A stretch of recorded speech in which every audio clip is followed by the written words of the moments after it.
Il y a un passage très bizarre dans notre parashat Miketz. Yosef, c'est le vice-roi d'Égypte, il s'est pas dévoilé, bien sûr. Il fait venir ses frères devant lui. Il avait mis dans chaque poste frontière des gardes qui lui donnaient la liste des gens qui rentraient. Et donc, il savait tout de suite, il a vu, dans un poste frontière, un qui s'appelle Gad ben Yaakov, l'autre qui s'appelle Yehuda ben Yaakov, l'autre qui s'appelle Shimon ben Yaakov. Il a dit, ça y est, mes frères sont arrivés. Il les a fait attraper par des policiers, il les a fait amener dans son palais. Et il leur dit, vous êtes des espions.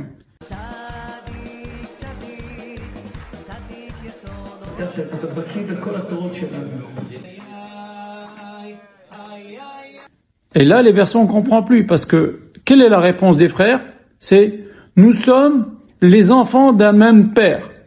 Et Yosef rebondit là-dessus, leur dit, vous êtes des espions, c'est ce que je vous dis. Je répète, Yosef leur dit, vous êtes des espions. Eux, ils répondent, nous sommes des enfants d'un même père. Yosef dit, oui, très bien, c'est ce que je vous dis, la preuve. C'est la preuve que vous êtes des espions. C'est incompréhensible.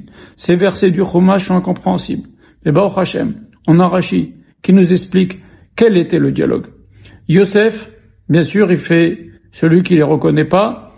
Il les met en difficulté. Il essaie de voir s'ils ont fait tchouva.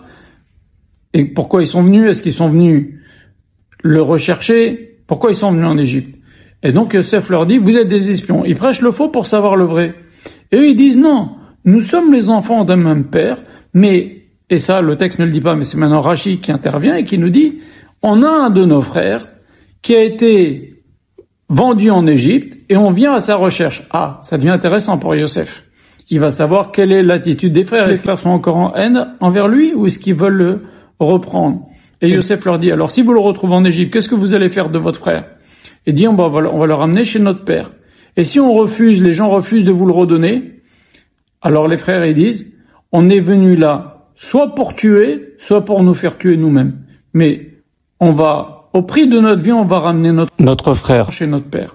Et c'est là que Yosef leur dit, c'est ce que je vous dis, vous êtes venus pour tuer, vous êtes des explorateurs. En réalité, c'est de la mauvaise foi. Eux, ils sont en train de lui expliquer qu'ils sont venus chercher un frère, et s'il faut tuer pour le sauver, on sera prêt à le faire. Et Yosef, bien sûr, il dit, vous êtes des gens, vous êtes venus pour tuer les gens. Voilà, mais en fait, maintenant on comprend mieux le verset. Et Yosef, il a pu enfin savoir ce qu'il y avait dans leur cœur.